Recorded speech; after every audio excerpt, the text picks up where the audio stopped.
مہمان آنے لگے تو جیسے اس مہمان کی اہمیت ہوتی ہے ویسا ہی اہتمام کیا جاتا ہے. بالکل صحیح. اگر کوئی ایسی محلے کا عام آدمی آ رہا ہو تو بعض اوقات تو پانی تک نہیں پوچھتے ہیں, بولتے ہیں بس بٹھاؤ اور بھگاؤ. صحیح. اگر کوئی تھوڑا سا زیادہ امپورٹنٹ آ جاتا ہے تو اس کو پانی پیش کر دیتے ہیں, ورنہ پھر چائے, پھر ساتھ بسکٹ, پھر کھانا اور دیگر چیزیں, جیسے جیسے ویلیو بڑھتی ہے.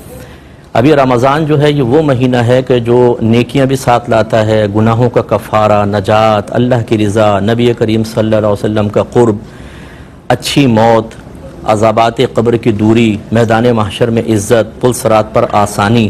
جب اتنی نعمتیں ساتھ لا رہا ہے تو اس کا مطلب ہے مہمان بہت بڑا ہے. بہت بے شک بے شک. تو جتنا بڑا مہمان اتنی ہی زیادہ اس کی اہمیت اور اس کے استقبال کے لیے اور پھر اس کے ساتھ رہتے ہوئے اہتمام. بالکل صحیح. کیا کہنے. تو اب ہمارے ہاں یہ تو ہوتا ہے کہ نفسیاتی طور پر ایک ماحول کا لوگ اثر قبول کرتے ہوئے ابتدائی دنوں میں تو بہت ہی جوش و خروش کے ساتھ پیش آتے ہیں. صحیح.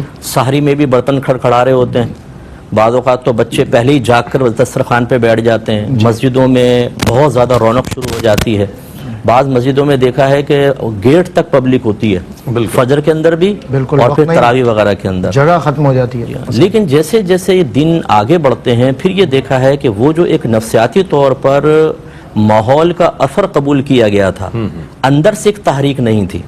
اس جب ماحول کا اثر کم ہوتا ہے تو چونکہ اندر سے تو کوئی تحریک نہیں تھی, نظریاتی تحریک ایک الگ چیز ہوتی ہے, اندر سے روحانی تحریک ایک الگ چیز ہوتی ہے. وہ جب حاصل نہ ہو تو پھر اس کا نتیجہ نکلتا ہے کہ جس نوجوان نے ابتدائی ایک ہفتے انٹرنیٹ کو چھوڑا ہوا تھا, ٹائم ضائع نہیں کر رہا تھا, وہ انہی فحش چیزوں میں لگ جاتا ہے.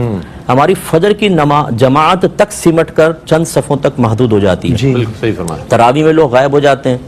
پھر یہ جو 5 روزہ تراویح, 10 روزہ, 15 روزہ تراویح, اس نے ایک منفی اثر یہ مرتب کیا نفسیاتی اعتبار سے کہ لوگ سمجھے کہ بس پورا قرآن تراویح میں سن لو, اس کے بعد 30 دن تک تراویح کا ادا کرنا ضروری نہیں ہے. چنانچہ مسجد ہماری تقریباً ویران, اور پھر یہ کووڈ-19 کی وجہ سے اور زیادہ کچھ لوگ اثر قبول کر رہے ہیں. اسی طریقے سے خواتین کا معاملہ ہے کہ شروع میں تھوڑی محتاط ہوتی ہے, لیکن پھر غیبتیں, چغلیاں, اور پھر وہی عام روٹین پر آ جاتے ہیں. تو خلاصہ کلام یہ ہے کہ وقتی طور پر ماحول کا اثر قبول کرتے ہوئے استقبال پر پوری توجہ کرنا اور استقامت کو فراموش کر دینا یہ مناسب نہیں ہے, بلکہ ہمیں پورے 30 دن کے لیے ایک لائے عمل تیار کرنا چاہیے. استقبال میں یقینی سی بات ہے نفسیاتی اثر ہے, جوش زیادہ ہو لیکن وہ جوش ختم نہ ہو, اس میں تھوڑی بہت اتنی کمی آ جائے کہ اس کمی کے باوجود جو شرعی مطالبہ ہے وہ مطالبہ اپنی جگہ قائم رکھتے ہوئے اس کے تقاضے کے مطابق عمل جاری رکھا جائے تو انشاءاللہ پورے مہینے برکات حاصل ہوں.